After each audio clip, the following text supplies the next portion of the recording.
The humiliating rebuke for Theresa May's Brexit delay. The Prime Minister arrived back in Britain and into a backlash from her own MPs and the DUP who prop up her government. She could have asked for changes there and unfortunately has always settled far too early and compromised on issues which she didn't need to, and the changes therefore that she needed she hasn't got. Also tonight, £8 million donated to the Cyclone Idai appeal. We report from Buzi in Mozambique, where the stranded are desperate for food. The death of Hull University student Libby Squire is treated as a potential murder. And the great-granddaughter of Emmeline Pankhurst honoured for keeping up the good work.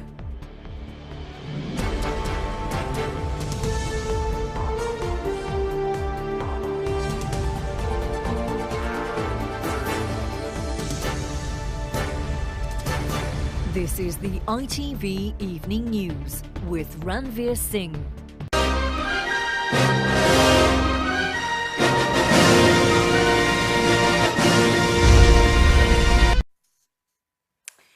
Four men suspected of carrying out the 1974 Birmingham pub bombings have been named by an IRA witness.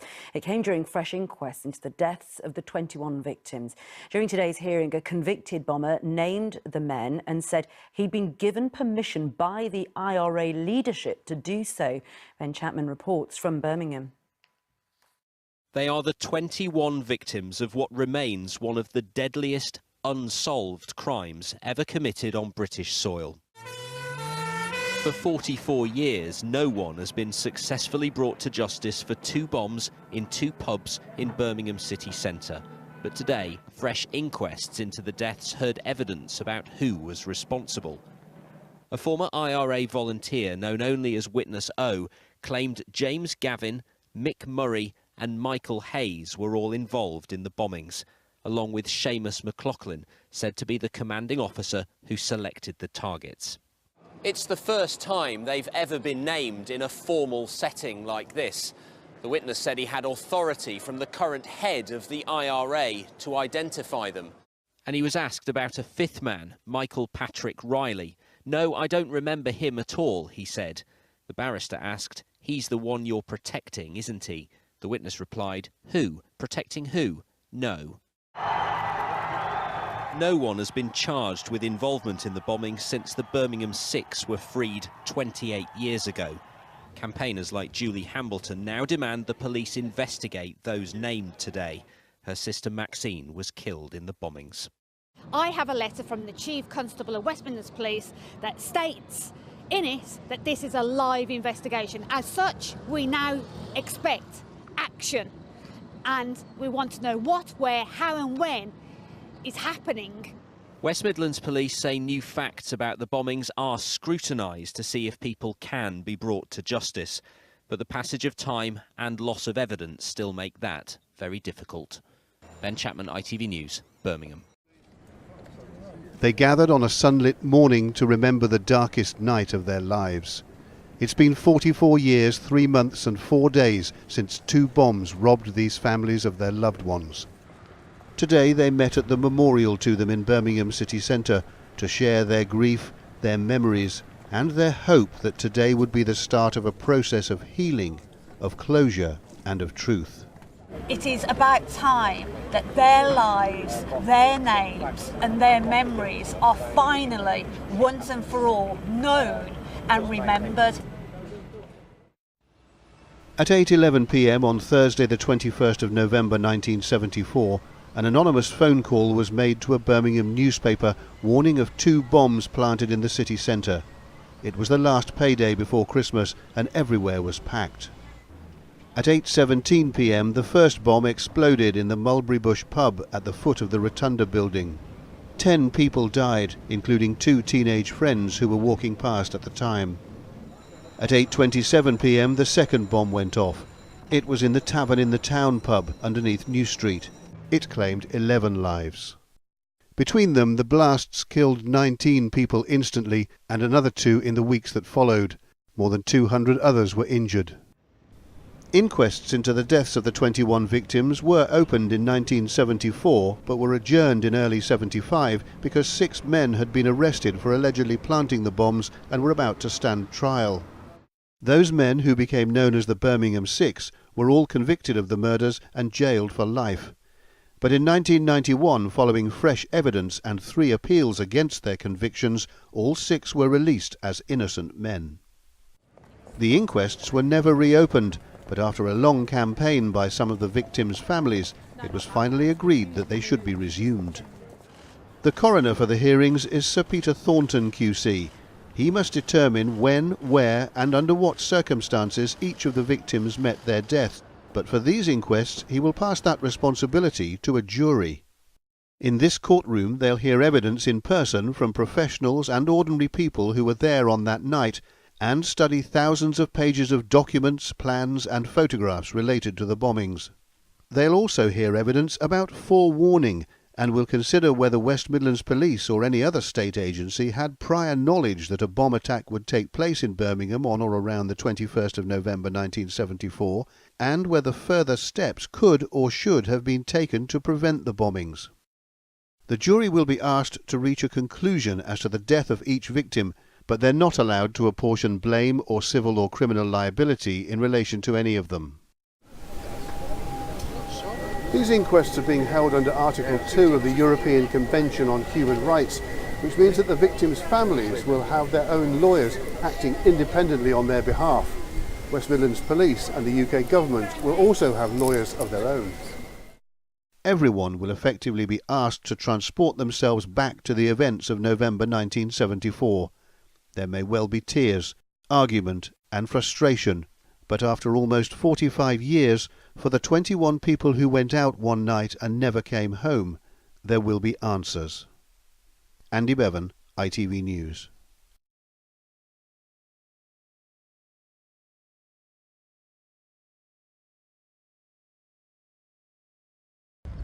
Francis Fleet was an inspector with West Midlands Police in 1974, working at the control room in Newton Street, where the 999 calls came in and were recorded.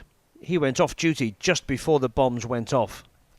Kevin Morgan, on the left, barrister for some of the victims' families, told the inquest it was their understanding that the tapes from the night of the bombings have been wiped. He asked the former inspector about a witness statement he gave, in which he said each morning the tapes from the day before were collected. The recordings were kept for 30 days before being wiped clean, unless it was noted in those 30 days that a call on the tape recorded something of importance.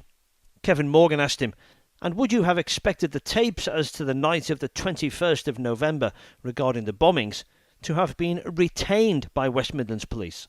I would have expected that, yes, said Mr. Fleet. He also said that he hadn't been given any briefings by senior officers about coded bomb warnings. The inquest has heard that the warning before the Birmingham pub bombings contained a recognised IRA code word. Peter Skelton QC, counsel for the coroner, asked him if he was surprised that he hadn't received any briefings. The former inspector said he would have thought that that was of the utmost importance. He also said that police radio cars were banned from being sent to bomb threats straight away in case the radio waves set off the explosives. The inquests into the 21 people who died will continue next week. Mark Goff, ITV News.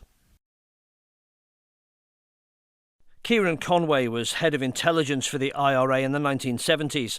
He's now a criminal lawyer in Ireland. He was giving evidence today into the inquest of the 21 people who died in the Birmingham pub bombings. He said places where civilians went weren't legitimate IRA targets, and the IRA Army Council hadn't sanctioned the bombings. They were a mistake, he said. And he added that the IRA unit that night couldn't find a working telephone box to issue a warning in time. Kevin Morgan, on the left, counsel for one of the victims, asked him, "You would agree that the killings in Birmingham on the 21st of November 1974 constitute murder?" "No, I don't agree," he said. "I believe it was an IRA operation that went wrong.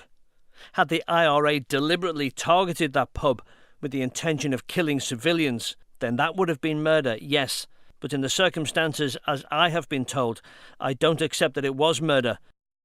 He was asked by Leslie Thomas on the right, counsel for 9 of the families, if he knew who the bombers were. "You have blood on your hands," he said, "but you've never come forward with who the killers are, have you?" Kieran Conway replied, "You may not agree with my answer, you may not like it, but it is the truth. I do not know who carried out the bombings." Leslie Thomas said, "Those bombings represented a moral depravity. Do you accept this?" "No, I don't," he said. "And I know because I've already answered this question in one form or another repeatedly.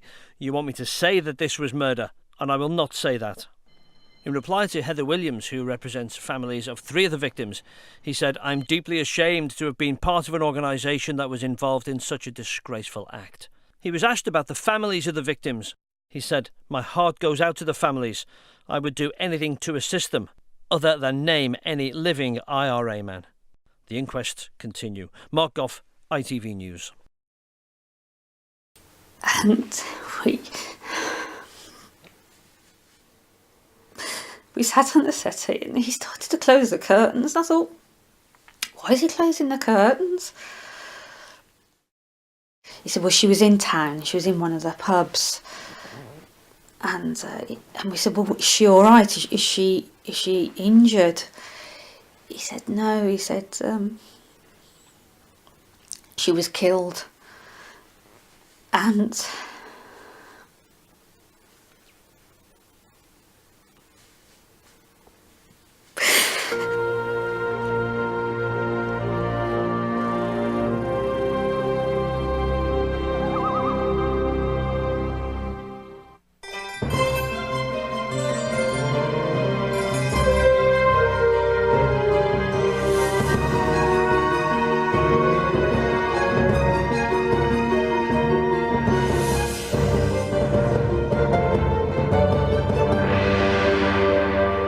Hello there, I'm Ann Medina, and welcome to History on Film, a discovery of our past through the movies. Our film is a true story based upon court transcripts, actual interviews, and news footage. It's also the recreation of years, yes, years of searching and questioning in pubs and back alleys in the flats of Northern Ireland. But the investigators weren't police, they were television reporters. The ones with the badges were the targets. It's a kind of Watergate investigation, only a deep throat is missing. In 1974, there was a bombing that killed 21 people in Birmingham, England. 6 men were quickly arrested and soon convicted and sentenced to life imprisonment. The film we're about to see recreates the trail journalists followed to reverse that verdict. This was the 1970s, the era of Bloody Sundays and Bloody Fridays, where IRA bombs exploded first throughout Northern Ireland and then spreading into mainland Britain. So when the Birmingham bombs went off, the IRA was the obvious instigator. But there were differences this time. The IRA didn't claim credit as they usually did, and the IRA insisted that none of the 6 men arrested were members. But then again, a warning had been issued with a secret IRA code so the police would know it was for real. So who did it? Was it an IRA operation gone terribly wrong? Well, watch to see how close the reporters came to finding the true bombers. Who bombed Birmingham? The following program contains violence. Viewer discretion is advised.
Does anybody want to tell me what's going on?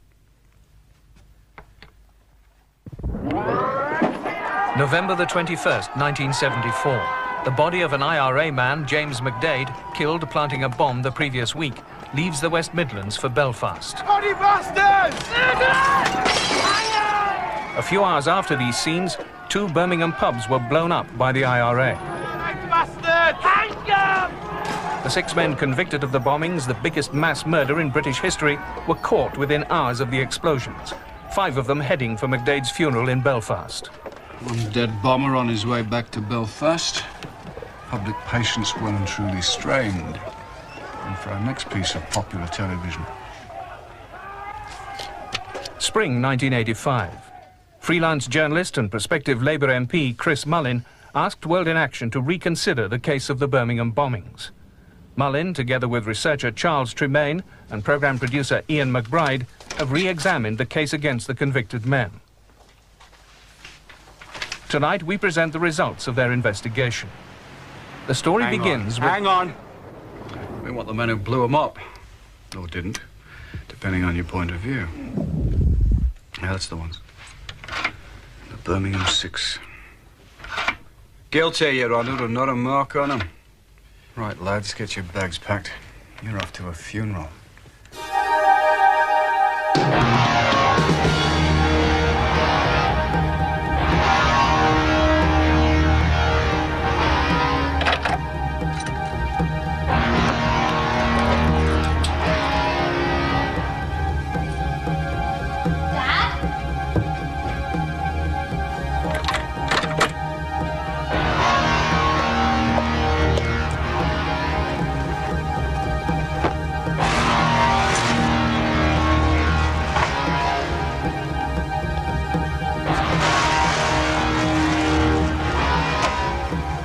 When's your train?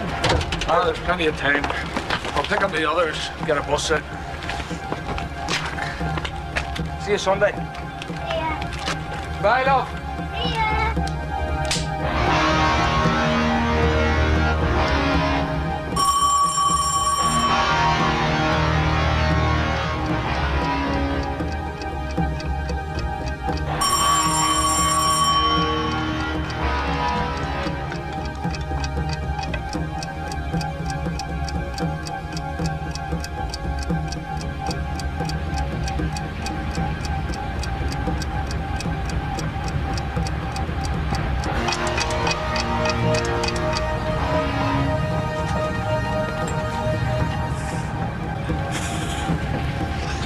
You'll have to lend us the train fare.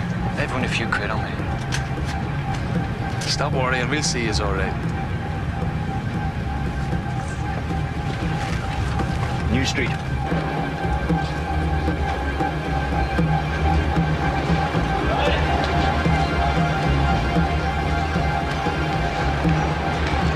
Where you been? Where you been? The train's gone. We're all right. There's another one yet. Come on. Let's go and get ourselves sorted out.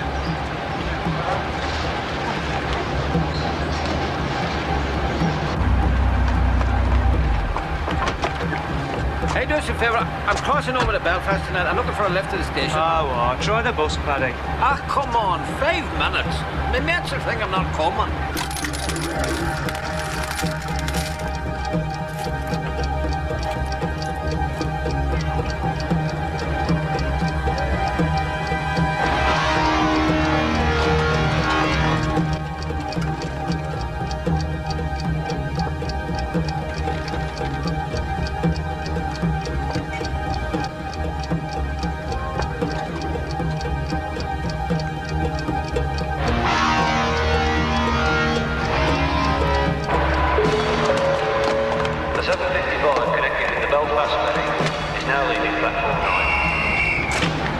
This is a right bloody scramble.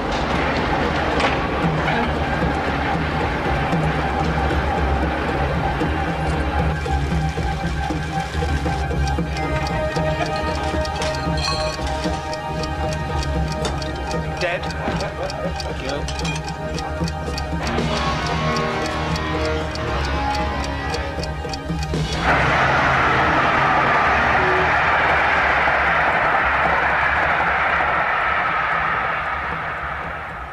It doesn't fit. Hmm? It doesn't fit. Circumstantially, it does. The pubs are just across the street. They plant the bombs. Quick drink at the station, off to the funeral. 5 escape to Belfast, 1 stays behind to phone the warning.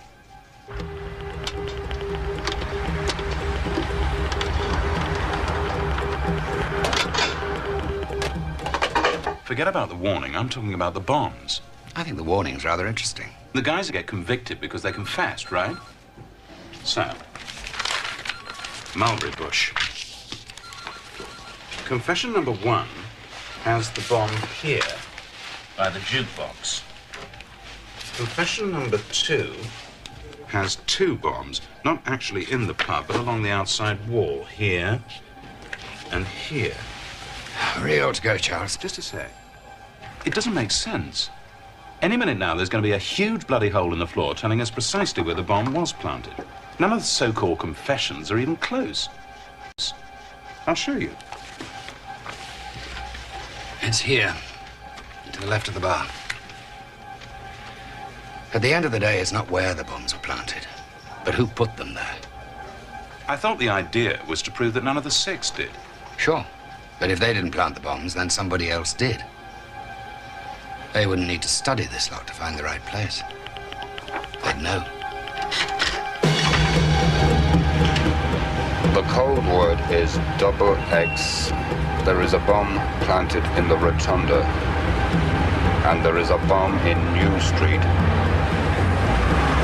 At the tax office, the code word is XX.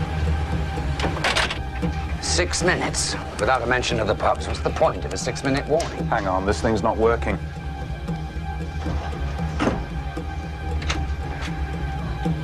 Are you the insurance guy? No, Chris Mullin.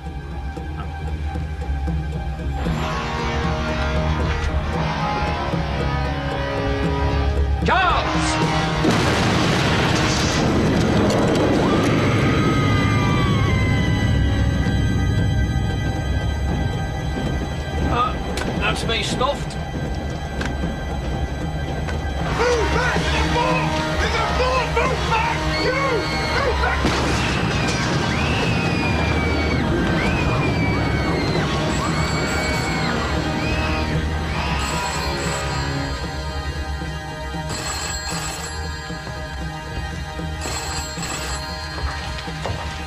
Bombs. New Street.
Birmingham, connecting with the Belfast area.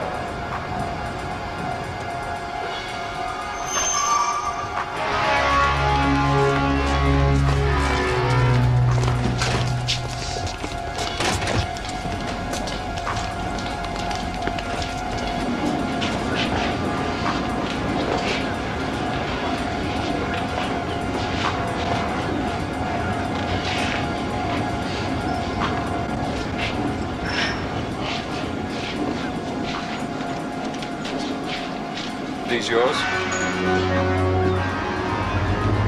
Birmingham Control.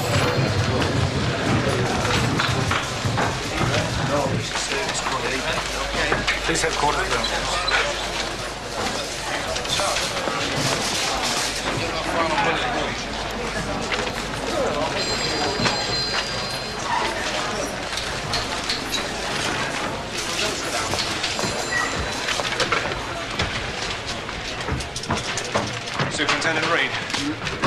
5 Irishmen.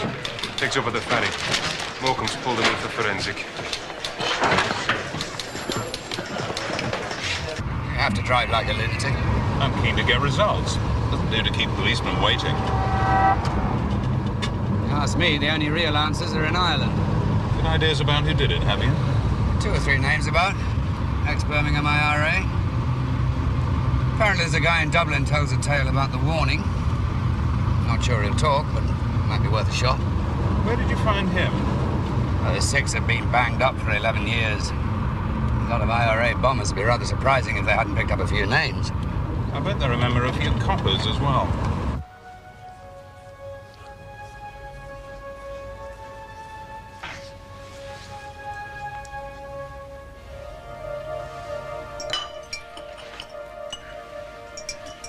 Two, 3, 4, 5, 6, 7.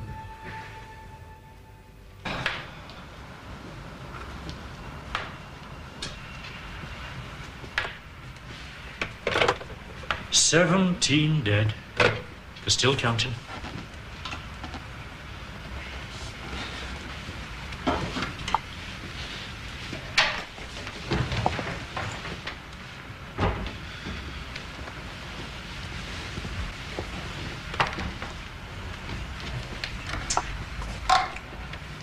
Oh, Jesus, wet. What are they doing down there? Dr. Scouse is doing his tests.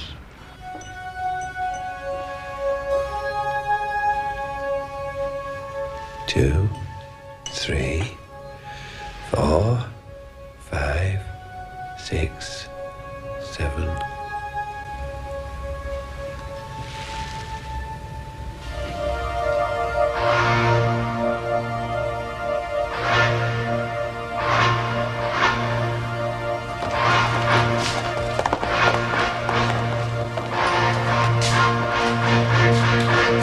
You dirty murdering IRA bastard! You got jelly on your hands!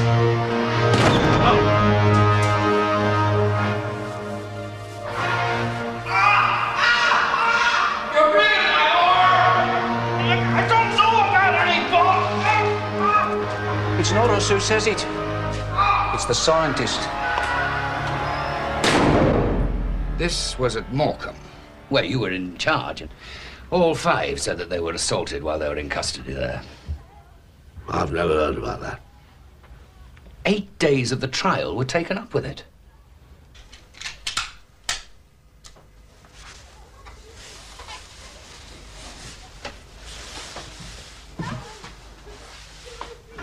The men's defense of the confessions were beaten out of them.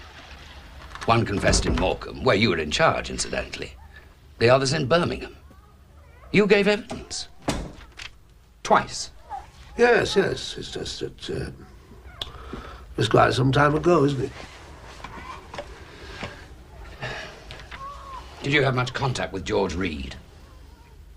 I'm not sure I can remember our exact... Well, I would have explained that there was no question of the Birmingham squad seeing the men until the forensics had been completed. That was when we first suspected... I merely ask because there's some confusion about the times the interviews took place. I see. You certainly seem to be going into this very thoroughly.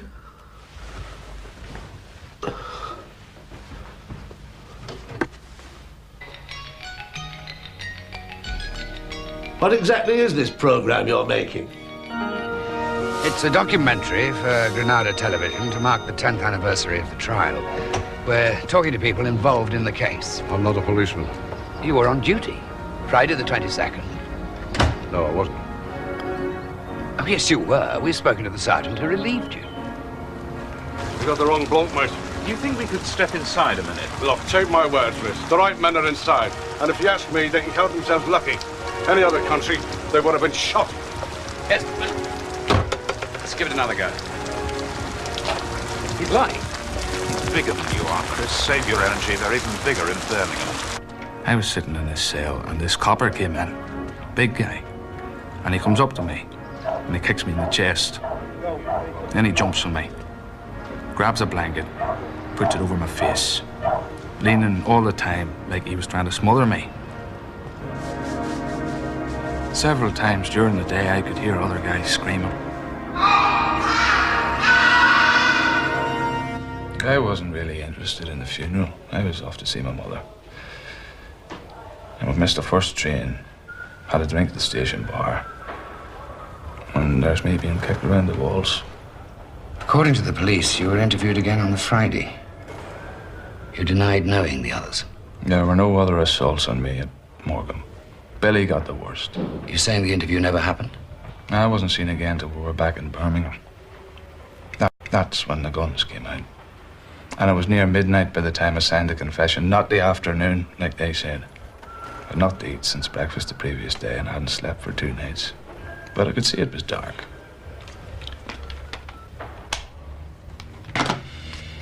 Times again.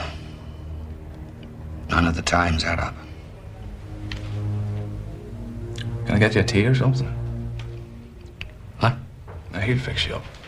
He's heard all this before. No, I'm fine. If you would... I realize this must be difficult. That's all right. First couple of years was the worst. Felt a lot of hate. But I'm quiet and easy now. Now I've learned to say my prayers. If I hard nut to crack, I'll need to get it right.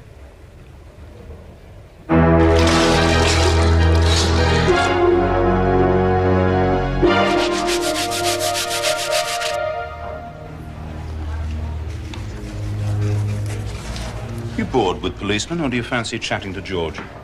George? Reed. Yes, there's another George you think might help. Oh.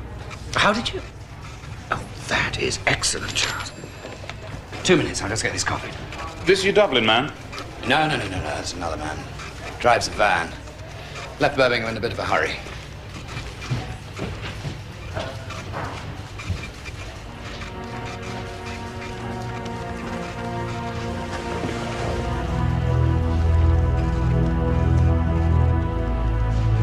The RRA never claimed responsibility for the pubs, of course, but we knew it was him. For a start-off, whoever rang the warning to the Birmingham Mail knew the IRA code, so he was obviously connected. And there'd been quite a number of bomb incidents before the pub, so in that sense, the West Midlands was geared up for it. I've got a CV here. There's 1 or 2 other cases. A34 murders is probably the most well-known, I don't know. Yes, that's useful. We're obviously focusing on the pubs, but anything that would help us give a flavour of your career, photographs, mementos... Why do you think that they confessed so readily? I don't think that's true. Only 4 of them actually signed, didn't they? And Paddy Hill never put his name to a statement. He's the little stocky guy, isn't he? That's right. I think I can help you with Hill.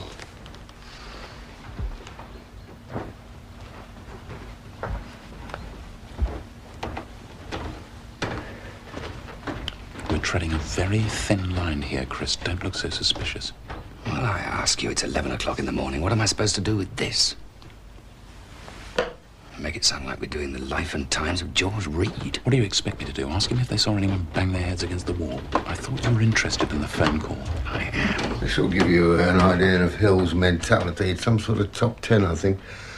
Up goes the Rotunda. In the year 2525, we'll get out. Read it if you can.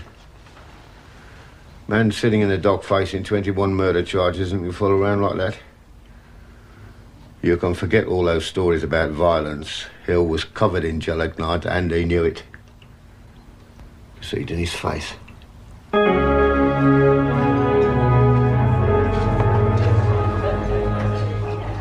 Where'd you get him? One of the daughters. She had a load of stuff in the attic. Nice girl. Jesus. Not too pretty, is it? Strangely enough, one of the first things I put my hands on was an old letter from World in Action. Grave cause for concern, but sorry, no programme. Which is appropriate in the circumstances.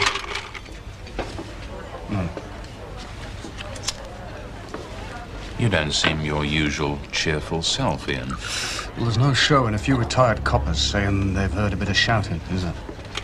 Which, unless you've got George Reed locked in a toilet dictating his memoirs, is all we've got. He'll go on camera. And do what? We've got no evidence, Charlie. Talk about the 834 murders, I imagine. These are prison photos. Nobody disputes they were beaten up in prison. Well, this one is. They both are. Police photos are Polaroids. Great. I haven't even got the right pictures. I think we're going about this the wrong way. Skuse says that 2 of them have got gelignite on their hands. He's a scientist. It's a fact. Even if we could prove the guys were forced to sign confessions, we've still got to explain the forensics. Well, don't look at me. You're the one with the chemistry O-level. Something else must produce the same results. Exactly. So we commission a couple of independent scientists to double-check the tests. I'm happy to take it on, but I'll need the time to do it. Okay. Granada paying for this, huh?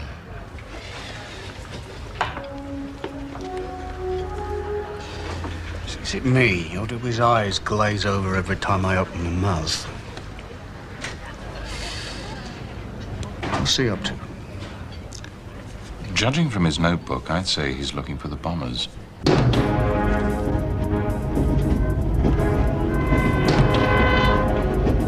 There were 8 and 9 bombings immediately before the pubs. RAF Club, Tax Office, Conservative Club, including the one that killed McDade. My guess is the unit I'm looking for have been involved in earlier bombings. But I can't see that this is an operation for new recruits. Listen, you start messing around with the IRA, you're going to end up in a ditch. The Dublin guy is an obvious suspect. Even the police would concede that. Arrested after the bombs. 12 years for conspiracy. 2 others seem to have got away. Someone called Belfast Jimmy, and another man who drives a van. The only names I know are the bastards who spent the afternoon sticking a cigar in my eyelid. We were framed. They had to get someone inside. When those bombs were planted, I was in a car park trying to bomb a lift. Now I've been left in here to die. And we're still waiting on the IRA to admit they done it. You'll get nothing out of them. We were walking in the prison yard. A man comes up to me and he says, "I'm sorry to see you lads in here. Nothing went right that night." Those are the exact words. Nothing went right. Then he said about the phone box. Broken. He said if I didn't keep my mouth shut, he'd have my wife and kids shot. Are you sure he's out? Dublin. What about Belfast Jimmy? Can you put a name to him? Short. Got a scar. I don't know if he was IRA or not. I was doing raffles. Prisoners' dependents. A lot of families have men interned back home. He was one of the guys running things. But if he was in charge of fundraising... I don't know. I just handed over the money, asked no questions. That was how I got to know most of those fellas. The same with the van driver. Teresa always said I'd get in trouble mixing with that crowd. She was right, wasn't she? Hi, honey. How long have you been on open visits? A few years. I'm the IRA brigadier who organised the biggest mass murder in British history. I bet there's a few people think I get things a bit soft, eh? Do you want to tell me about this? It's Fly Killer. Right. Then this must be a beef burger. No, it's fine. I'll wait. Right, where were we? So we're at the station, having a few drinks. There's beer and guns slopped all over the tables. And we all know how easy it is to reach out for your pint and come up with all kinds of stuff sticking to your fingers. Beer, fag ash, bits of varnish. Yes, we got all the main ones, paint, lacquer, and so on. I just wanted to check if it was used in anything else. You know something, Charlie? I'm starting to dream about these guys. And they're getting a lot older. Sorry, did you say paper? What about playing cards? Jesus Christ, playing cards. That's me stuffed. What do we do if this works? Keep quiet about it. Which means Mullin doesn't get it for his book until I say so. You sure about this IRA thing? I assumed you talked about it. Talked about getting an interview. Jerry Adams, the ex-boss, whoever was in charge at the time. He didn't tell me he was going looking for... Oh, excuse me, did you do the pub bombers? Ah, thank Christ you came along. I'm a day to get this off my chest. What's he going to do if he finds them? Ask them if they did it.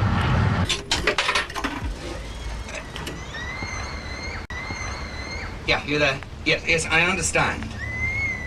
Yes, but if I'm to come to Dublin, then it's got to be soon. These men have got wives and families, and the longer we wait, then the long...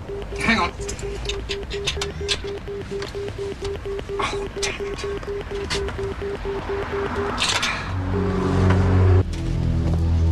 You know, the more I think about it, the crazier it seems. I mean, all right, nobody was exactly queuing up to defend the guys, but having taken the job on, why not run your own tests? Scouse says he was only 99%, certain bases high. Well, I suppose 99% is pretty convincing, isn't it? Well, it's easy with hindsight. If I'd been approached at the time, I'd have said there was no point. It's always been a perfectly adequate screening test. Until your friend here arrived with his box of groceries. You ever have any contact with Dr. Skews? He's still working at Chorley, isn't he? The rumor is he's been taken off active duties since we wrote off for the formula.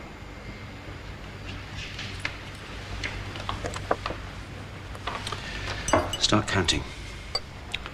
1, 2, 3, 4, 5, 6. Well, there you are. You're a bomber now.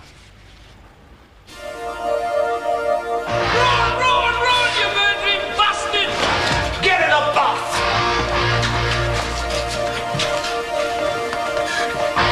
Get in a bath!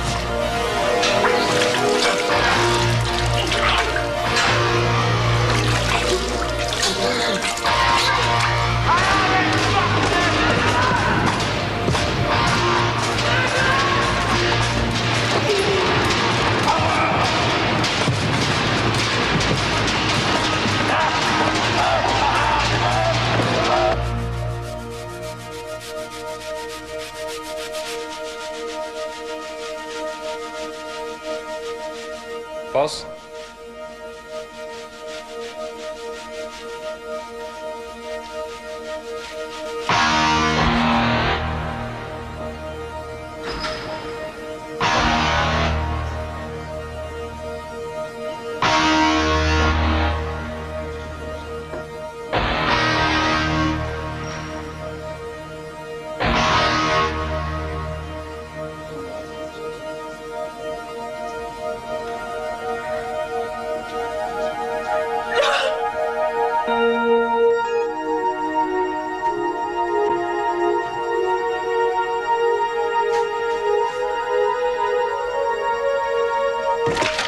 Here's your answer.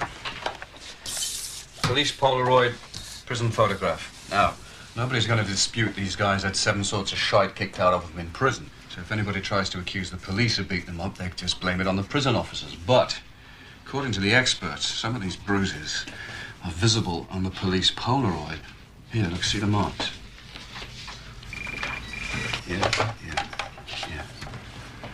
I think we're in business. For you. This, Irish story, is it?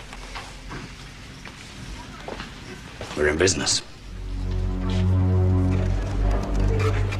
Mullin's off to see the men in dark glasses. You're going with him. What? The man's a parliamentary candidate, for Christ's sake. Word gets round, he's wandering around Ireland having secret meetings with terrorists. We'll never get this show on the air. Now, you're Irish, Eamon. You know the ground. I want an interview, that's all. An official IRA spokesman. I don't want Mullin messing things up, chasing bombers for his book.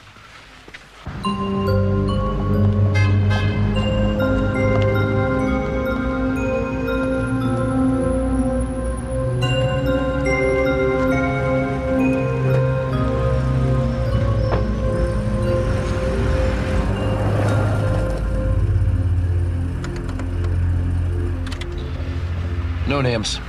That's his only condition. There's a couple of others. Van driver in Portlaoise prison. Sorry, way before my time. Anyone you want to see, you've got my number. I let them know we've no objections, but I can't make them talk.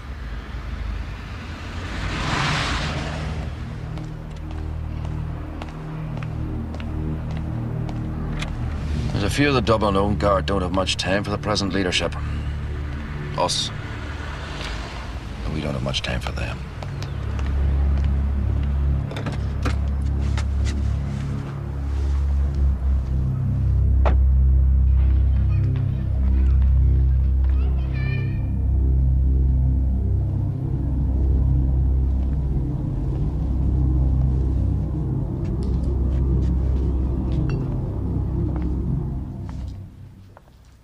Mind?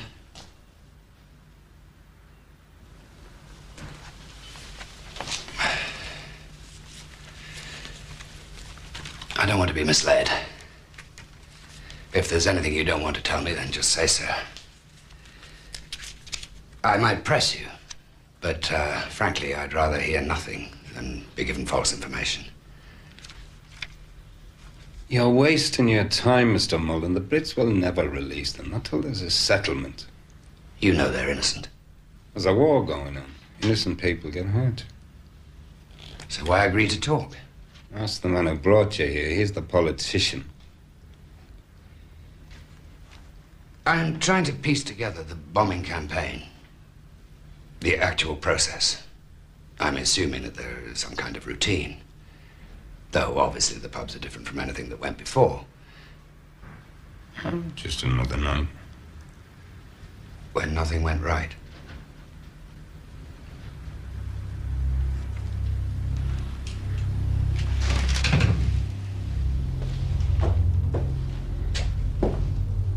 We can be criticized for bungling the warning. But the police should have cleared the people instead of going for the bombs. Any sane person would have done that. And the bomb squad was tied up at the funeral. That was the problem. What about the phone? What about it? I was told it was broken. Whoever rang the warning had to find another one. And that'll explain the delay, then. Johnny Walker claims there were 3 people responsible for the pubs. I don't know his source of information. I don't know whether it's accurate, but I believe one of them is now in Portlaoise prison. No comment. Is he right about the numbers? More or less. 3?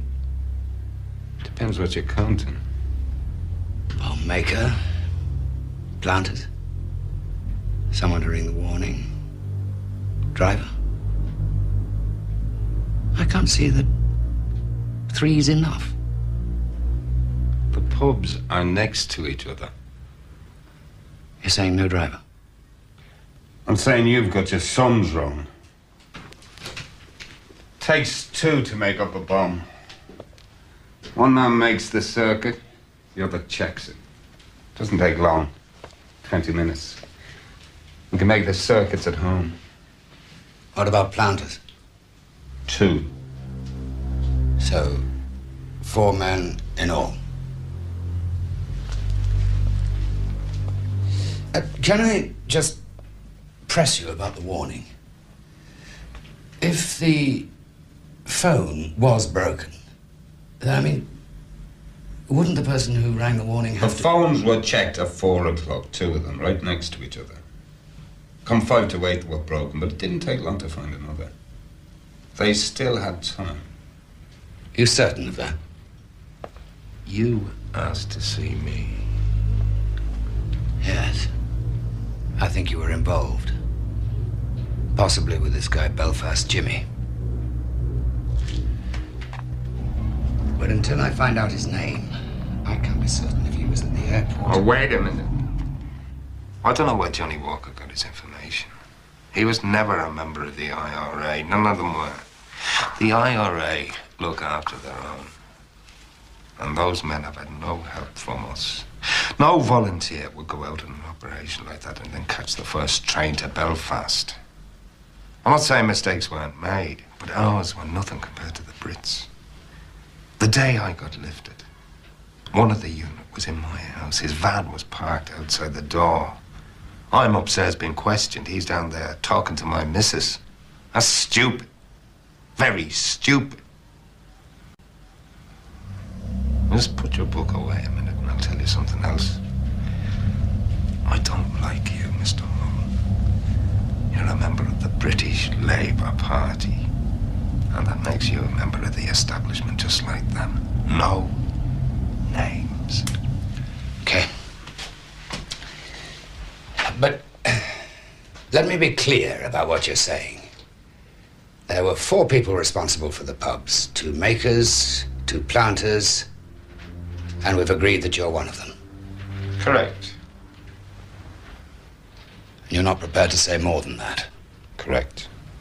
And the guy with the van was another? In Portlaoise? I slipped up there, didn't I?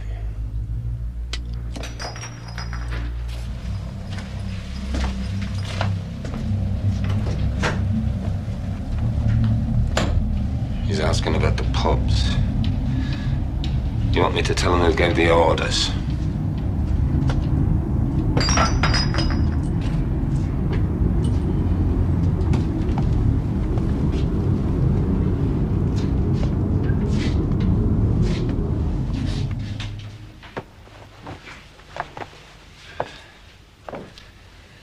One last question. How did you feel about the casualties? I'm a soldier.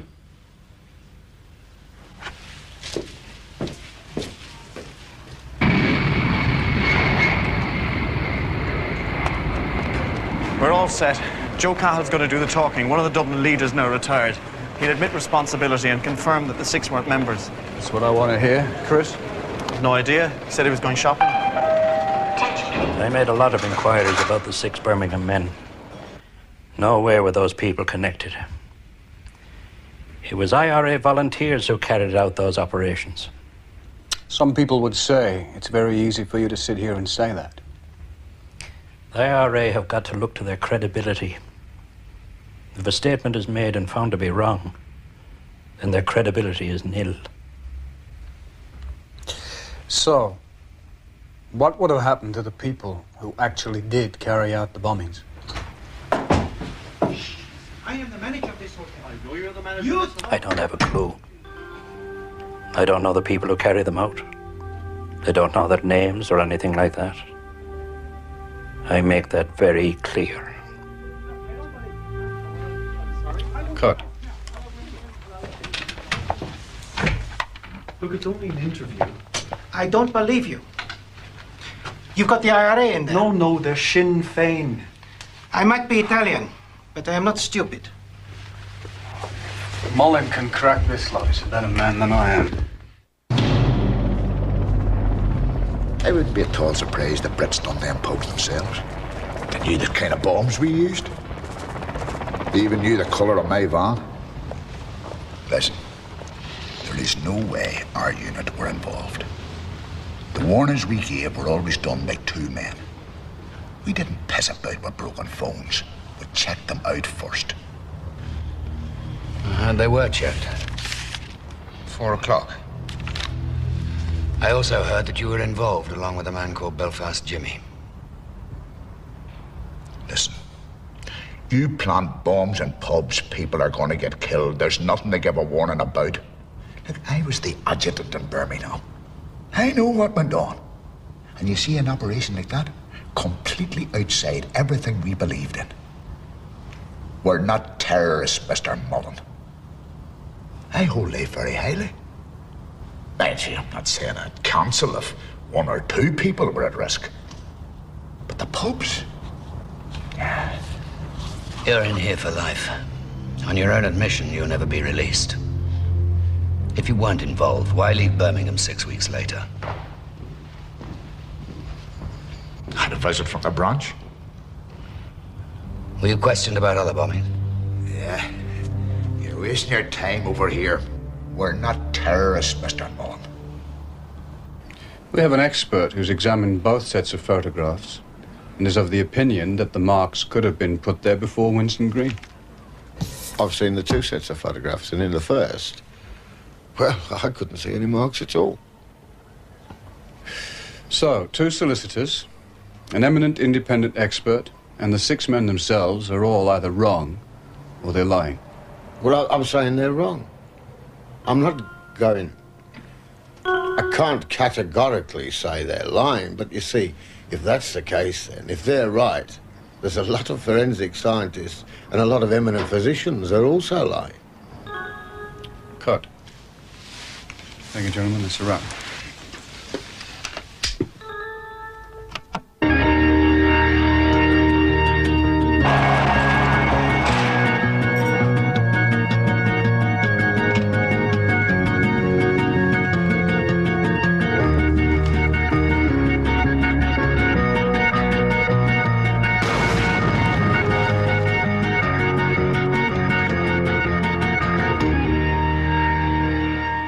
What are the implications of the tests you have carried out? People could be playing cards, taking a drink, which would give a positive result, which could be misinterpreted as explosives.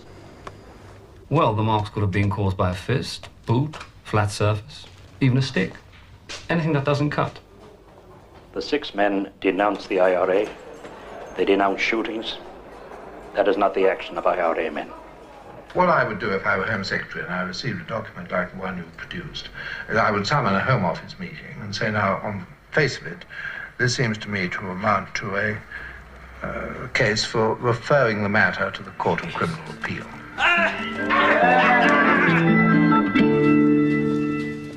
Two makers, 2 planters, not 6, 4.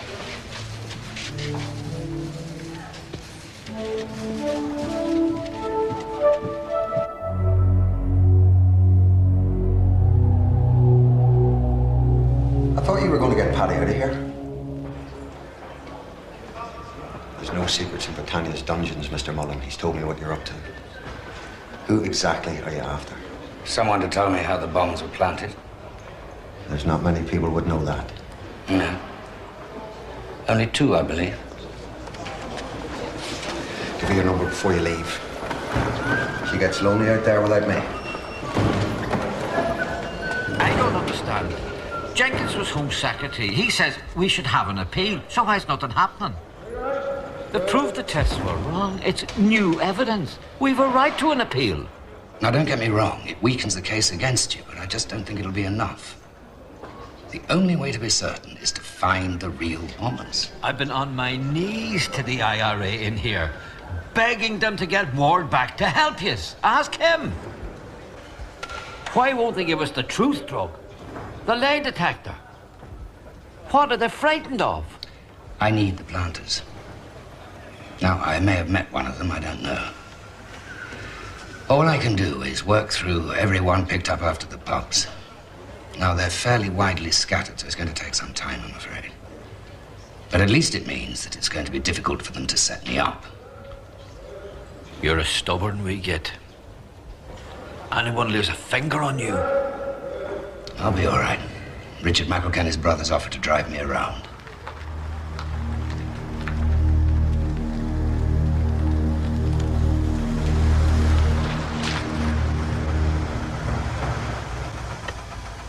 Look, I'll come back in a while if you don't mind. I feel a bit conspicuous sitting around here. Are you sure you're going to be okay? He knows I'm coming. Give me an hour.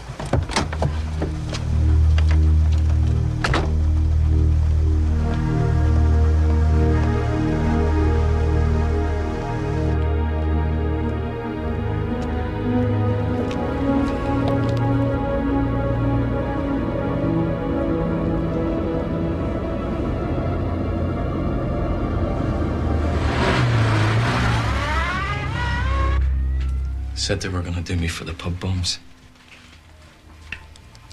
They showed us a big pile of papers.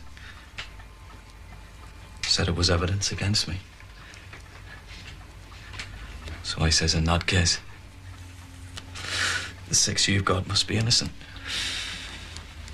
What kind of evidence? Just trying it on, you know. Trying to force me into making a statement. But You got the impression that they knew they got the wrong man. Aye. And you knew that they were innocent. I knew they weren't in Sinn Féin or anything. So it didn't come as any surprise to you that they threatened to charge you. You said that they were going to charge you with the pub bombs. I'm trying to understand what the police were up to. If, as you said, they believed that they got the wrong guys, then anyone arrested later... Sure, everyone knows the Birmingham Six are innocent. The Brits did it themselves. Murdered their own people to make things look bad for us. I don't know nothing about the pub bombs. Talk to the boys that did the Conservative Club. They'll tell you all about it. Can you give me their names? I think I've got most of them already, but might help. I think that's your car I hear, mister.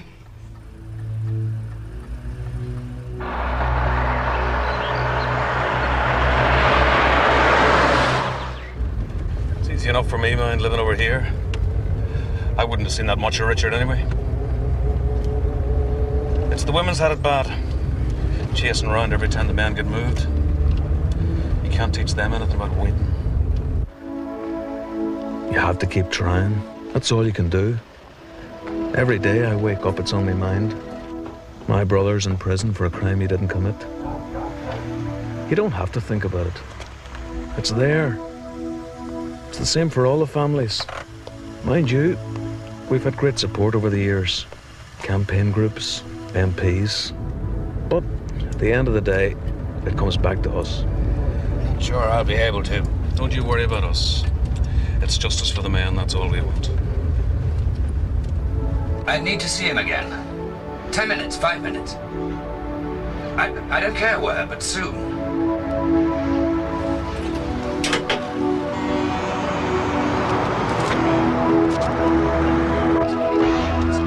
Anything he wants.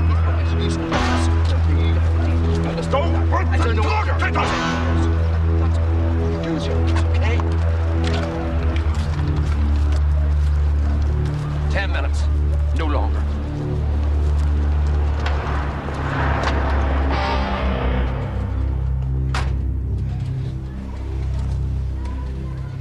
I've seen the man in Portlaoise prison. He denies being involved. I think he's lying. But he also said that the warnings are always given by 2 men. Now, I need to get the process straight. He's lying. Then I don't understand. There was only one person responsible for the warning, and only one place to which the message was going. I phoned the warning as soon as the planters reported back. What was the code? Double X. That was the code for the whole period. The police knew it. And no driver? Not for the planting? Not to collect the explosives? The explosive was stored in a rented lockup. The bombs were made there. I made them up. What about the planters? No comment. Any of the men who bombed the Conservative Club involved? No comment. Any of them ever arrested? No comment.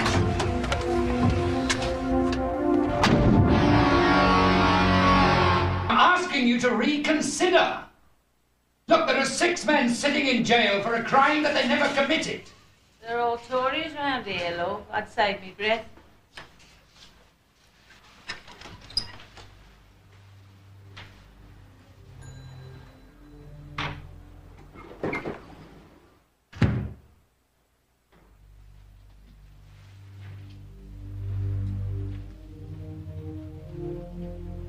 I've done my time. It's all behind me now, and I don't like talking about it. Okay, let's make a deal. Tell me something that'll convince me that you weren't involved. I'll leave you alone for good. I drove James and McDade to Coventry when he blew himself up. 22 plastic bags they needed for what was left. I was in no state to go anywhere. Never mind plant a bomb the following week. There was another unit out the night I went for Jamesy. The Conservative Club. Know where I can find them? I know where one of them is. It's 10 years. I have to check it.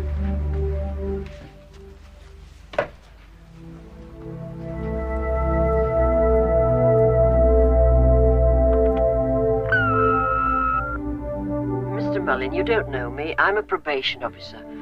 The prisoner you spoke to last week with Paddy Hill has asked me to give you this address in Ireland.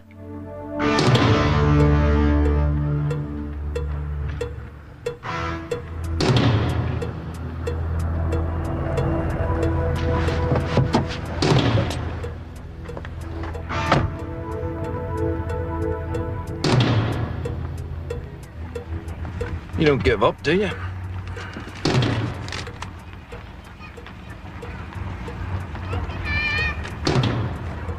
I'm headed that way later. I'll drop round, let them know we've no objections. Leave it till 3.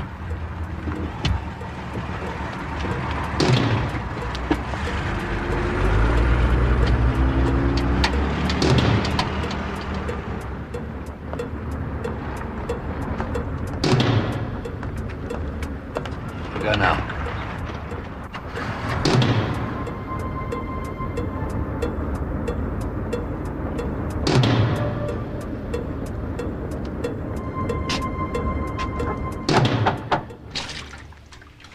I was amazed some of the things we used to get away with. Sitting in pubs singing rebel songs. Police cars parked across the street. As I was terrified of being picked up. You couldn't be sure who was saying what. So I kept my head down for a while. Dropped out. You all right sitting there? Yeah, fine. She doesn't know about any of this. My wife and me. She thought I was nicking the stuff. Aye. Come in from work one time. She'd found a bag under the bed. Bits and pieces for incendiaries. There's maybe a couple of watches in there or something. I let on it was stolen gear. Fool your wife, you can fool anyone. You got involved again. Met a guy on the bus one night. He said we should get together. I think he'd been over here and sent back to reorganize. I went along. Put in charge of a unit. Suppose done about 7 ops altogether. Me and another fella. The cinema on the Bristol Road. 1 or 2 furniture shops. That one they diffused. The Conservative Club. That's the night that McDade was killed. 14th of November. Is it?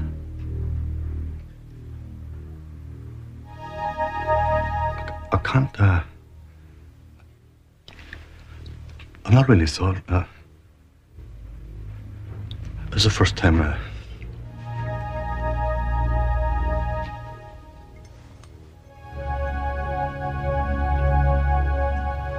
There were 2. Conservative clubs. One on November the 5th. Second on the 14th. The week before the pops. Aye, you're right. I knew something big. I knew something big was going to happen.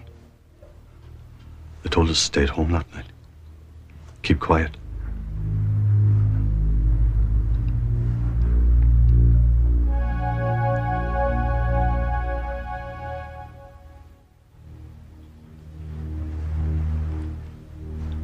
I think you were in the pubs.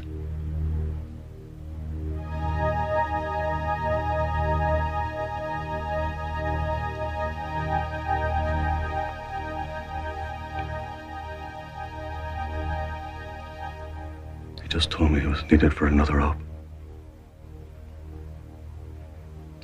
Gave us the gun and a bag. The other bomb was in a suitcase of some sort. Behind the sofa.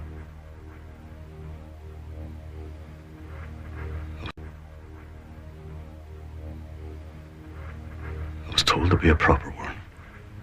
Kept asking. And not making excuses.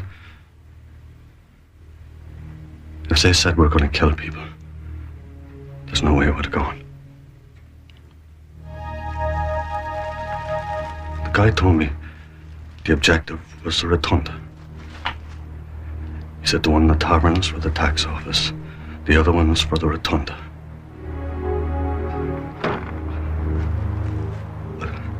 I don't know who made the bombs. We picked them up from the adjutant's house. So we're just sitting there, behind the sofa. We walked into town, did the tavern first. I got the drinks in, the other guy found a seat. I was shitting myself. We left the bomb in the corner, by the seats. I should go down the stairs.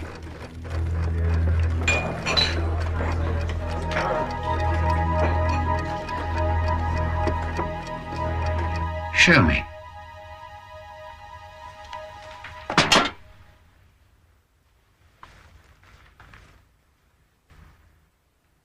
No.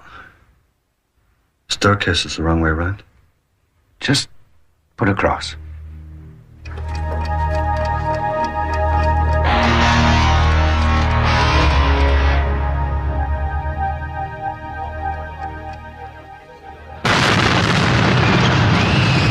You stand convicted on each of 21 counts. On the clearest and most overwhelming evidence I have ever heard of the crime of murder. In respect of each count, each one of you is now sentenced for life.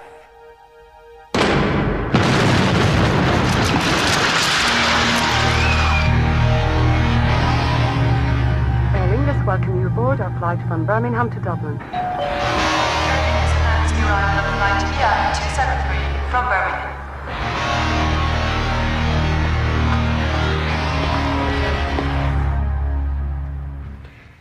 Could you give me the name of the man you were with? I give you my word it won't be published. No offense. I never want to see you again.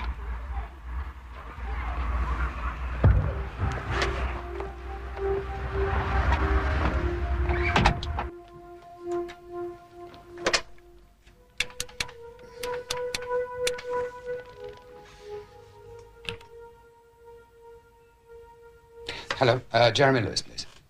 Chris Mullen.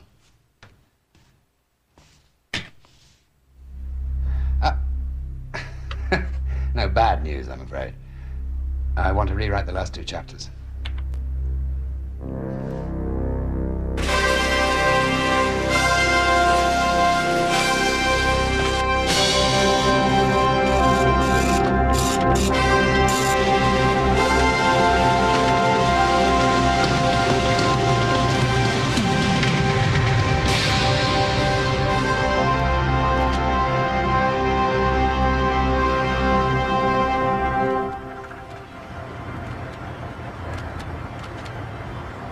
You can't name them, of course. No, I intend to lead a long and happy life, even if it's only to fight the next election. Shall give the Home Secretary something to think about. Has there been any official reaction yet? I'm told that he sent both chapters to the Chief Constable.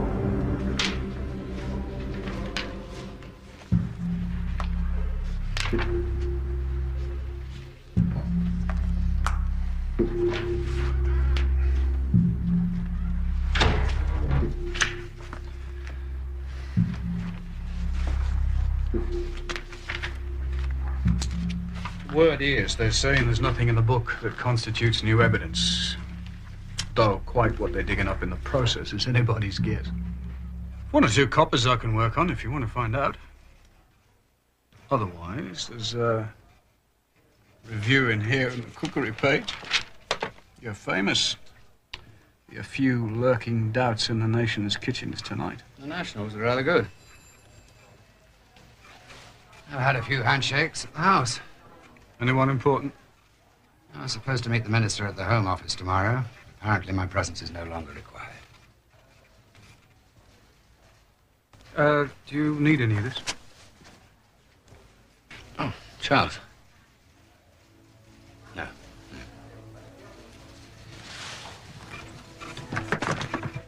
Chris, it's a great book.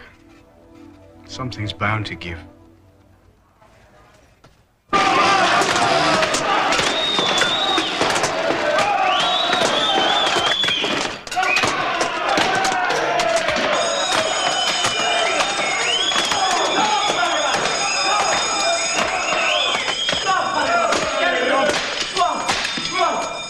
Finished. Order! Order! Can the Minister categorically say that there is no connection between this case and Dr. Skewes' sudden retirement at the age of 50? Why is the Minister reluctant to meet Mr. Mullen?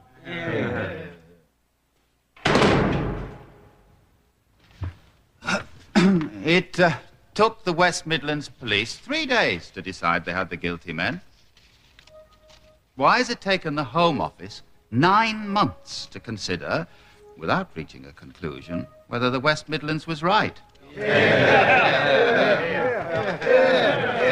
can't believe that the delay is because of the thoroughness of the Home Office and the police force. Therefore, I must ask if it was a cover-up. Even with the advance copy of Mr. Mullen's book, it has only been a matter of a few weeks that we have had the fresh evidence. Apart from anything else, it would be disrespectful, given the amount of work that has gone into it, if the matters that were new within it were not subject to full and careful consideration. Next business, please.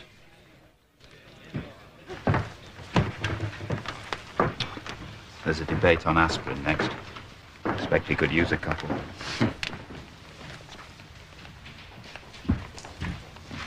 You'd better come and see me. I thought you'd like to satisfy yourselves that I wasn't having you on. People fabricate all kinds of things to advance their case. I don't think anyone is questioning your motives. The alternative is that I've been set up by the IRA. Now, I've gone to a great deal of trouble to ensure that that's not the case, of course. You'll note that most of the people concerned had no warning of my arrival on their doorstep, including the man who planted the bombs. But I concede that it's a possibility you might want to examine. If not, I think you have to accept the fact that the convictions look decidedly unsafe. The British state is big enough to own up to its mistakes, Chris. If these men are innocent, they'll be released. Let me be quite clear about that. A minister is only a custodian. We all pass on, and others assume the responsibilities of office. We really must do what is right. I take it you'd be willing to be interviewed by the West Midlands Police? Of course. Should I bring a lawyer? Sorry, I didn't get the lady's name. Gareth Pierce. Mrs. Pierce is Paddy Hill's lawyer. I was anxious to have an independent record of this meeting. Yes, yes, I think we all know why we're here. XY Belfast Jimmy, let's get them out of the way to start with. We're satisfied we know who they are. Mick Murray, convicted of other bombing offences, 1975. He's your first maker, and the man you claim rang the warning. James Francis Gavin, formerly of Carlton Road, Bordesley Green, 9 prison in the Republic. Second maker. And Belfast Jimmy, Seamus McLaughlin, the man in charge. Gavin was arrested in connection with other explosions, but we had nothing positive on him. How are we doing? Before we go on, perhaps you could clarify the nature of this meeting. At the moment, Mr. Mullin, we're being led here by the neck by the Home Secretary. I don't mind telling you. I'm simply instructed to inform him of my views. You've been busy. So have you. Not really. I'm interested in the planters. Tell me about the young one. Was he ever convicted? I can't say. When you get to him, you're down to 5, 6 people. They'd be very upset. Nevertheless, this is the one I want to hone in on. There were no numbers ever put on the bombers, but if this man's account is true, then obviously the 6 are innocent. There's at least one I know of fits the bill, but I can't be certain unless you confirm he was convicted. I think it's him. There's a limited number of candidates. We're going on the age. 19 at the time. And the details of other bombings. It's essential we try and corroborate this. I'm no more at liberty to disclose my sources than you are yours. What you don't realise is how many of the people you've been talking to were singing their heads off for us. Then they will have told you that the 6 were not members of the IRA. After the pub bombs, they were singing to save their own necks, believe me. We picked a few up the following year. I expect you've seen one of them.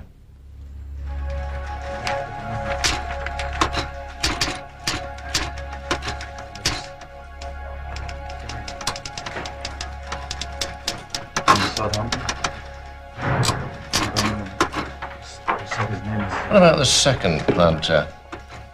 Zed. You say very little about him. There's a limited number of candidates. 1. Michael Christopher Hayes. You haven't answered my question.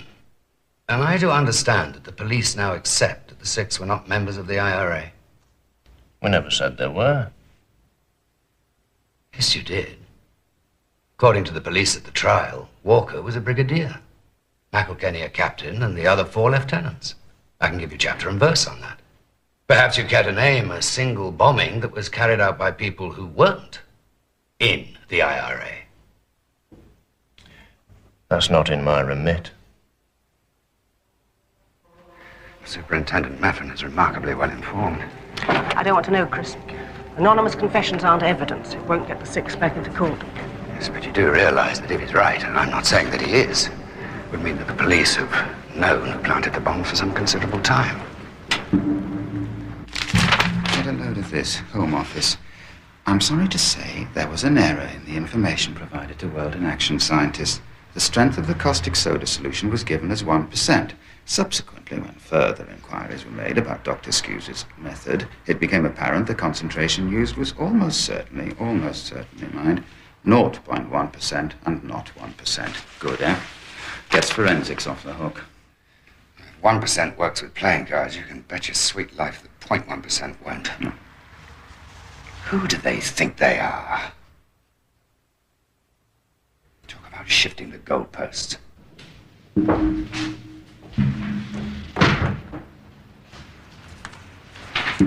It's for me. Tom Clark. Yes, policeman, I think. So when did you leave the force then, Mr. Clark? I thought we'd covered everybody. Oh, well, gentlemen, thereby hangs a tale. I was accused of stealing £5 from a prisoner. I make no secret of it. The jury found me guilty, though I will protest my innocence till my dying day. They were not allowed to sleep for 1 minute during their time at Birmingham police station. And what with that and the dogs barking every 2 or 3 minutes, they did not rest. What was the demeanor of the officers in dealing with the prisoners? Very aggressive. Well, you know, can you swear? Yeah, say anything you want. Irish bastards, and so on and so forth, all night long. You name it, it was said to them.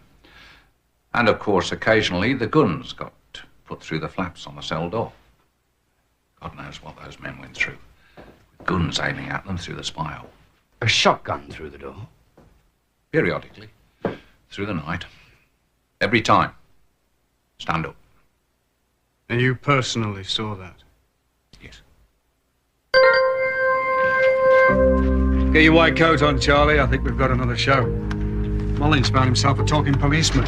He's not talking a few shouts either. He's talking guns, dogs, the works. I don't know how he does it. Well, yes, I do know how he does it. He writes to the Birmingham Post. Parliamentary candidate seeks honest copper. Can you believe that? Stop the Christ, this guy's telling the truth. Why the white coat, if you don't mind my asking? Well, you got your formula wrong, didn't you? Right, guns. What are you on about? But yeah, listen to this. The next thing I knew, I had a shotgun pointed at me through the flap in the door. I was continually threatened throughout the night with the shotgun and other handguns. I tell you, Charlie, even Chris is excited about this. His eyes were like... You were like eyes. What did you say? I asked you what you were on about. The forensics. After months of careful research, the Home Office has decided to change the formula. That's ridiculous. It was checked at the trial. So, find out who checked it and get him on camera.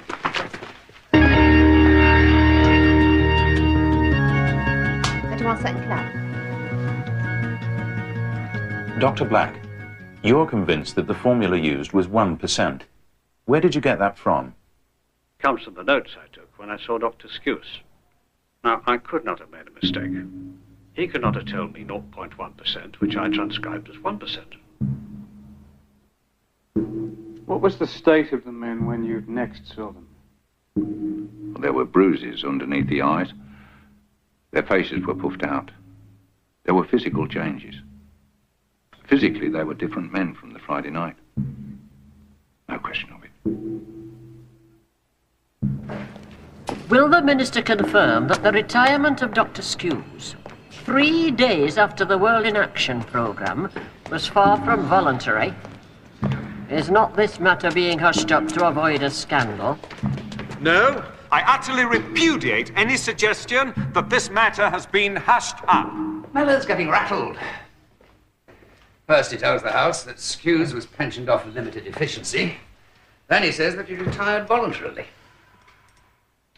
As for the Home Secretary, it seems that he's been frustrated in his efforts to reach a speedy decision because we keep pestering him with more evidence. I've been ringing around the wives. Love the show, but same old question, when's something gonna happen? 13 years soon.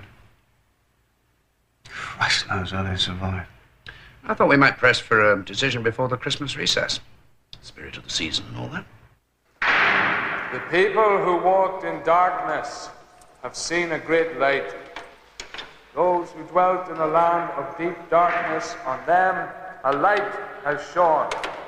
For to us a child is born, to us a son is given, and the government will be upon his shoulder, and his name will be called Wonderful Counselor, Mighty God, Everlasting Father, Prince of Peace. Of the increase of his government and of peace there will be no end. On David's throne he will reign, and over his kingdom, to establish it and to uphold it with justice and righteousness. From this time forth and forevermore, the zeal of the Lord of hosts will do this. As the House will be aware, the safety of these convictions has since been challenged, notably in 2 World in Action programs and in a book published by Mr. Chris Mullin in June last year. I have examined all the material with great care.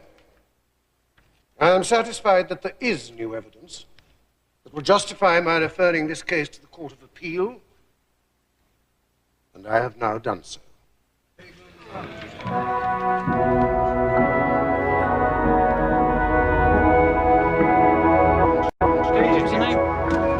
Following consultation between the Chief Constables of the West Midlands and the Devon and Cornwall forces, the latter force has been asked to undertake further inquiries into the allegations made by Mr. Clark. It's the same old story. Get the police in to crawl all over the evidence and discredit the witnesses. I've never heard an inquiry called the same day a case is referred. At least that's original. So, more policemen.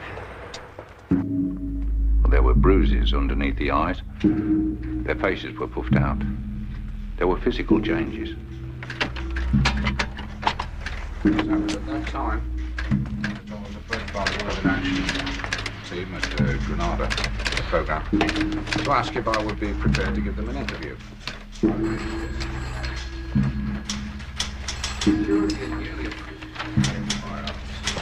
As I recall, the question of whether these men were armed just didn't enter my head. The point is this, right to the...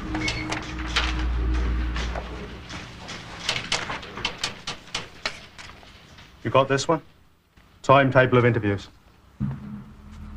Someone will know what it is.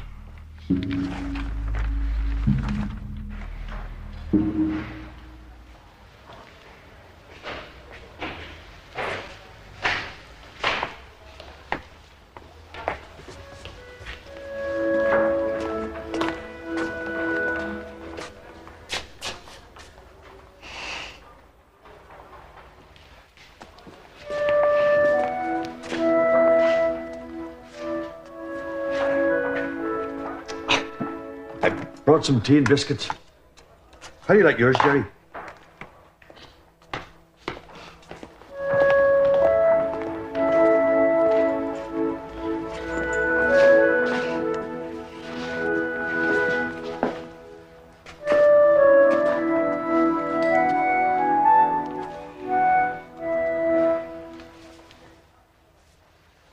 Have you heard these two have got religion? Aye. They call him the bishop. Here, Gareth, you better tell us what we're supposed to do here, because I'm not going to sit around all day with these bastards. Whose nick is this, anyhow? I'm still travelling. Is it yours? Might have known. Shite house, this is. No way, Paddy. You'll upset the bishop there. I think the lady's waiting to speak. I'd just like to say one thing before we start. We have to be realistic. As far as this appeal is concerned, you're guilty until we prove you're innocent. It's not like an ordinary trial. The evidence is given to 3 judges. There's no jury. I ought to say that in my experience, an appeal court has an extreme dislike of cases that have been referred as a result of media campaigns, especially television ones. When the time comes, I think we should fill the court with observers. We need all the help we can get. I'll ask Nelson Mandela. He sent us a postcard the other day. Well, don't ask Reagan. I've written twice. Still waiting. We've had one piece of luck. The police have discovered a record of the times each of you was questioned. It didn't surface at the trial. I think you should study it closely. For some reason, Superintendent Reed has a note of an interview he claims didn't happen. Now this one. Saturday afternoon. They read me out what the holy man here is supposed to have said. I done the pubs. Billy shite your trousers power. And then it was back to the lighted cigar on my eyelids. That's the time I gave it the trial. He's crossed it out because he says I confessed in the morning. Well, I confessed to nothing. And I want someone to get that Reed in the box and ask him what he's playing at. And if no one else wants to do it, I'm going to do it myself. We don't get to speak, Paddy. It's the barristers do the talking. Sure, Paddy, you've got a good enough case without us. You weren't even at the station on time. No, it's the 6 of us or nothing. Dear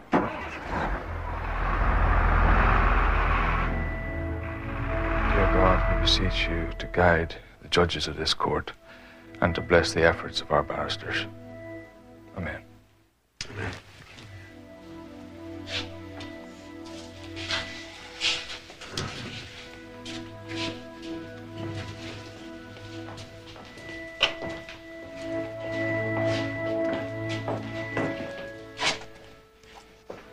Right, lads. My lords, the question being posed is whether among the many victims of the Birmingham bombs, the dead, the injured, and the bereaved, may not also be counted these men, who would have spent 13 years behind bars as innocent men, while those truly guilty will have gone free. Richard. If that is so, the miscarriage of justice will have been one of the gravest in recent times.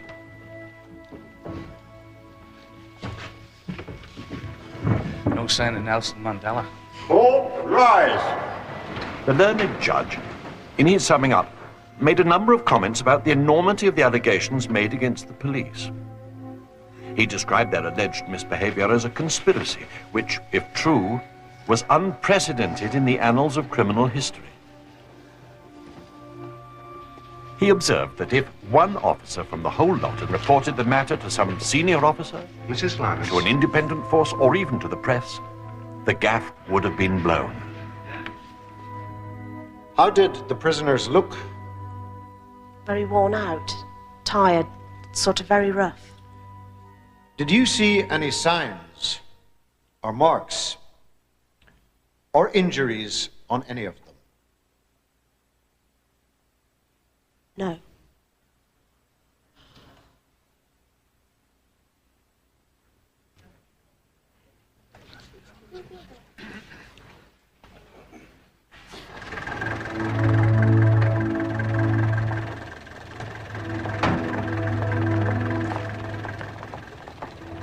I'd been hit. I'd been hammered. I'd been made to sit. I'd been made to stand.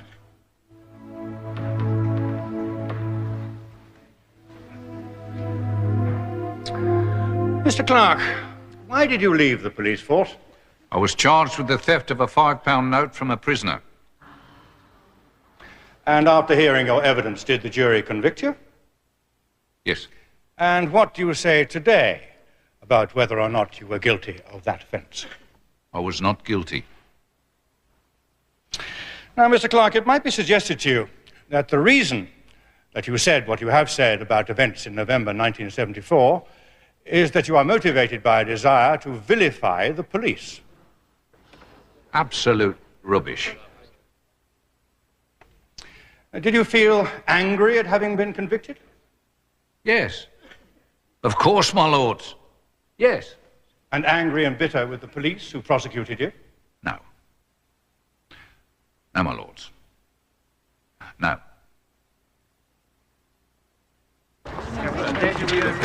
Sir, do you really should maintain Just a minute. Bittered copper exacts revenge on his former employees. It's odds on you'll read that in the papers tonight. What about his evidence? That's ridiculous. I mean, 13 years on, the guy's going to forget the odd detail. The point is, he says he sold guns and dogs. I wonder if they're going to allow George Reed the benefit of a bad memory. Well, at least he has the advantage that he wrote everything down on paper. Mr. Reed, what you were doing at the time of the interviews, you are playing around on a piece of paper to make the interviews fit together. And later, when we come to Hill, you were trying to work out when it was going to be suggested that Hill had confessed. Do I make myself clear? You make yourself plain, but that is not true. In other words, you were fabricating the evidence at the time of these people's arrests. Could you, for my benefit, I'm sorry to be so dim, explain what it is you are suggesting this witness did arising from the document? This document was being prepared for a number of reasons. Now, the first reason in relation to Hill was that the officers had to work out, and carefully work out, when it was going to be suggested at the trial later that Hill had confessed. Wait a minute. When it was going to be suggested. That Hill had confessed, or rather had made admissions, to be more precise. You do not need a schedule for that. You do not need a schedule. Go on. May I make it clear why you need a schedule? You have to have a schedule like this if you're being dishonest, is the suggestion. Sir, this is a blueprint for a completely false case to be put forward by the police witnesses of the trial. That is right. And it successfully hoodwinked everybody. Mr. Reed, just coming back to you, what is this entry all about? Well, I can't tell you. Not at the moment. Your position, then, in charge of the inquiry, was this, was it not? that it was all very properly handled. Is that right? Yes. No violence, no intimidation, no threats, no guns, no dogs, nothing. That is right. All done according to the book. Yes. So it appeared as though you got 6 men, giving you a lot of detail in some cases, though not much in others, as to 1, their movements, and 2, the fact that they had done it. That is right, yes. The detail dries up when it comes to the actual planting of the bombs, does it not? In the statements? There's not much in these statements about... Very little, no. So, as the officer in charge... To which ground of appeal is this directed? They don't seem to be very interested in the planting, do they? I get the impression the judges are interrupting the defense barristers rather more than they're troubling the Crown. Perhaps there's too many people watching. In my experience, when the British own up to a mistake, they prefer to do it in private. You must hope for a miracle.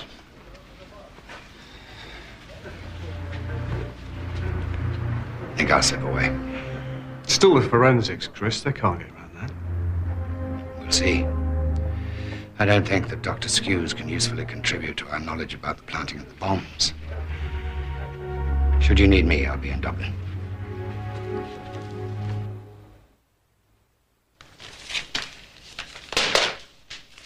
We're welcome to hear. I know it. It's the Irish Times, Jerry.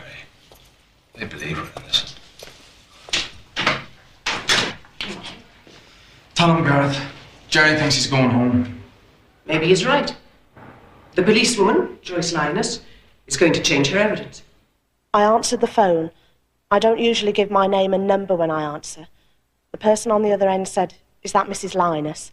I said yes. He said, "Don't forget you have children." Did you say anything? I asked who it was and there was no answer. When you appeared before their lordships last week, did you tell this court all the evidence which you could have given?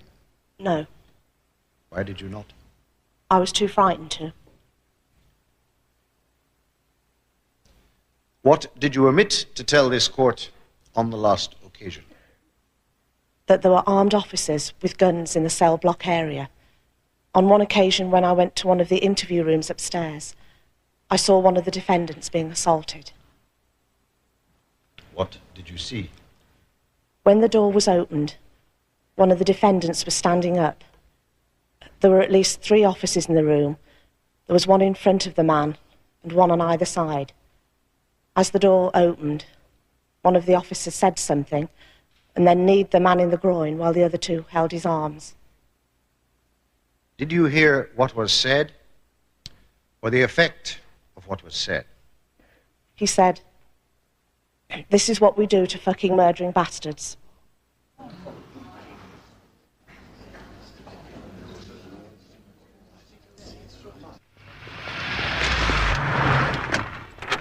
Forensics. Everything you could possibly need. Not how 1% suddenly became 0.1%. My money's on the police woman. Oh, Chris, incidentally, is in Ireland. Stand by for a last-minute appearance by the Lone Ranger. 0.01%, Dr. Skews. Dr. Skews, 1% is in the letter sent by the director of the laboratory to the World in Action scientists. You are claiming that 1% is there because you thought his request did not relate to the Birmingham bombings case, but to contemporary use of the formula by the laboratory. He did not tell me he wanted the formula for an appraisal test in the Birmingham bombings. He didn't have to, did he? You have already agreed that the obvious case to which he was referring was the Birmingham case. You have agreed to that. I agree with that. Therefore, if your director is asking about the formula, even at this level, it has got to be about the Birmingham case.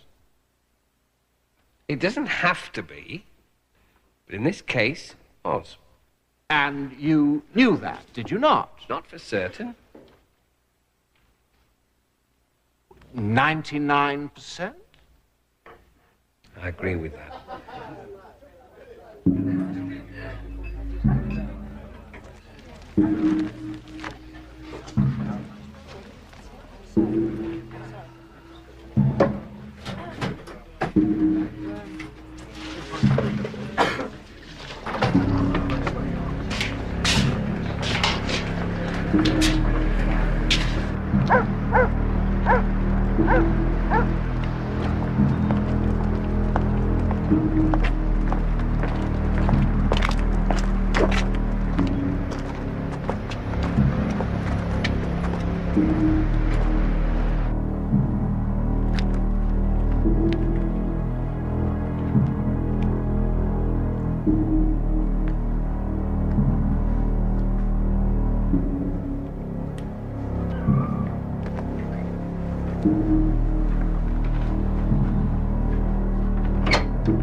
There's one or two things about your book I didn't like, Mr. Mullen.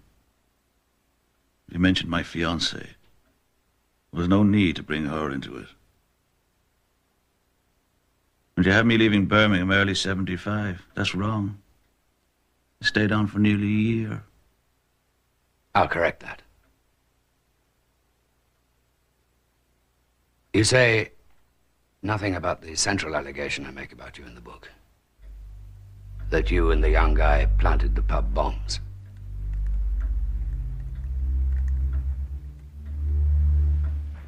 We could talk about it in the third person if it would help.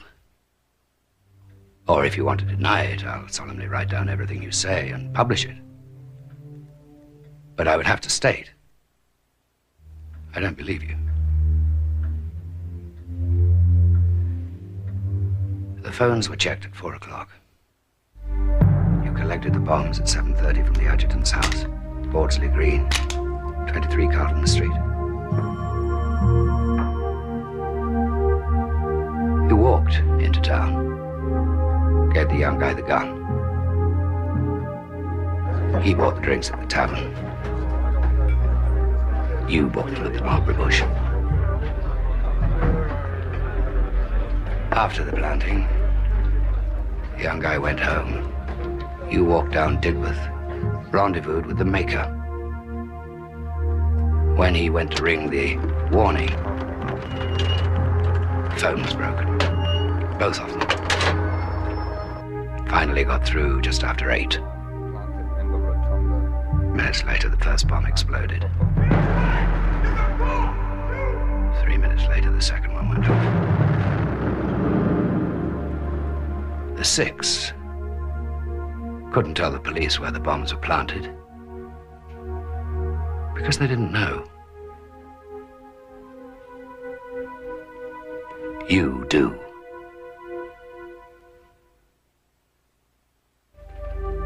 I challenge you to deny it was you.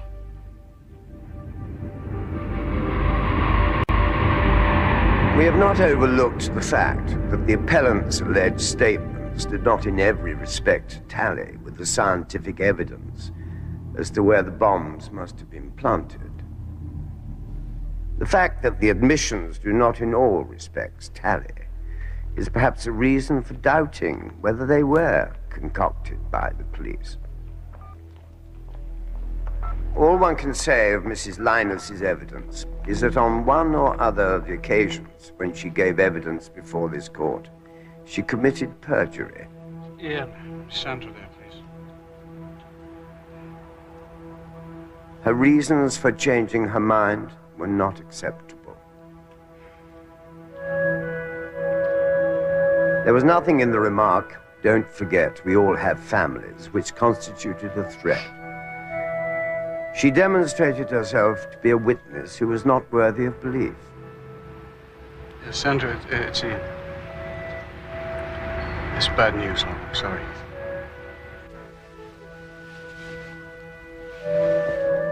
Mr. Clark was a most unconvincing witness.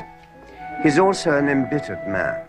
We have no doubt that the evidence given to us by Thomas Clark, suggesting that his erstwhile colleagues in the West Midlands police force treated these appellants with brutality, was false.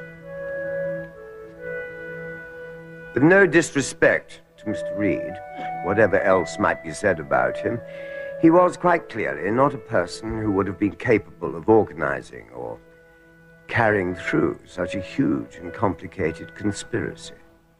Indeed, we doubt whether it was a scheme which was capable of being engineered by anybody. As has happened before in references by the Home Secretary to this court, under Section 17 of the Criminal Appeal Act 1968, the longer this hearing has gone on, the more convinced this court has become that the verdict of the jury was correct. We have no doubt that these convictions were both safe and satisfactory. The appeals are dismissed.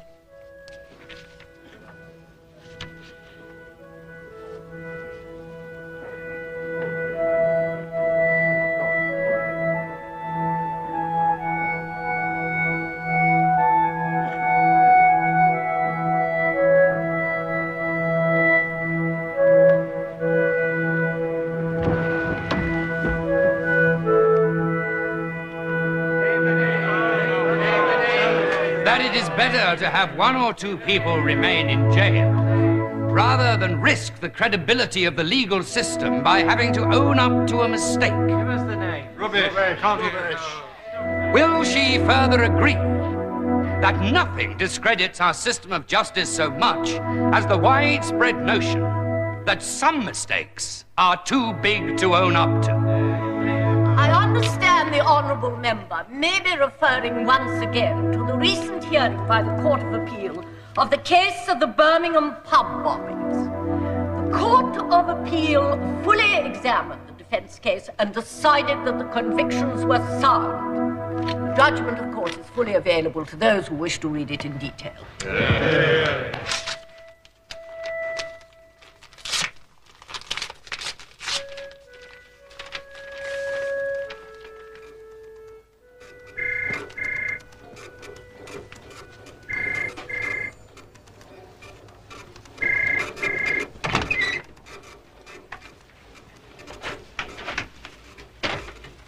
You didn't happen to see any West Midlands Special Branch wandering around earlier, did you?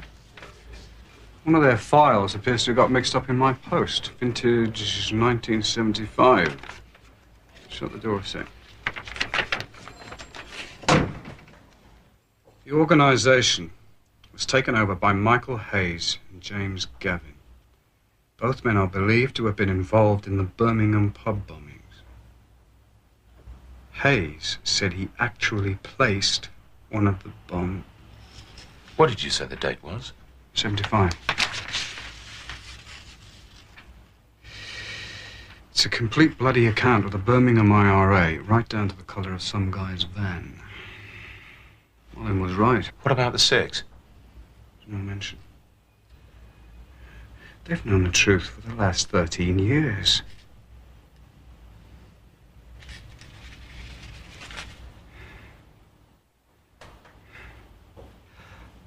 I think it's time we chased up a few bombers.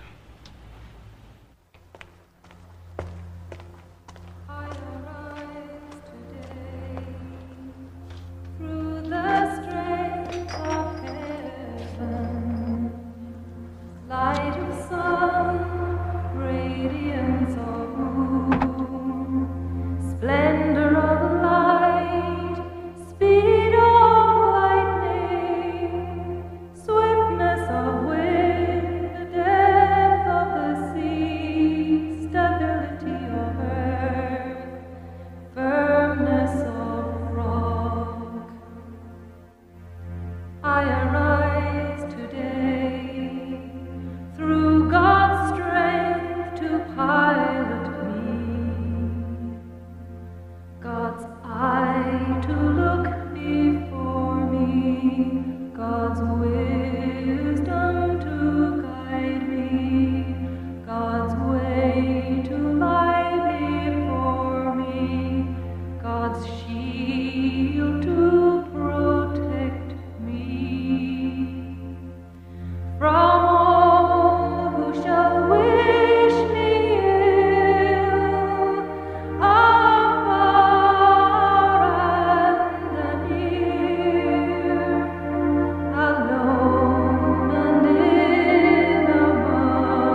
As you saw, when the film was made, the 6 men were still in prison.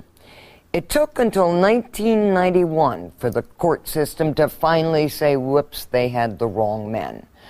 Men who had served for 16 years. And it took more than another decade for them to finally get some kind of apology and compensation for all that time in prison. 3 detectives were charged with perjury and conspiracy, but their trial was halted in 1993 on the basis of prejudicial news coverage. And finally, the real bombers have never been found.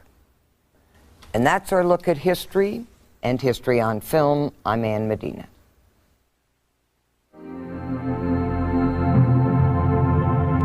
Against every cruel, merciless power that may oppose my body and soul,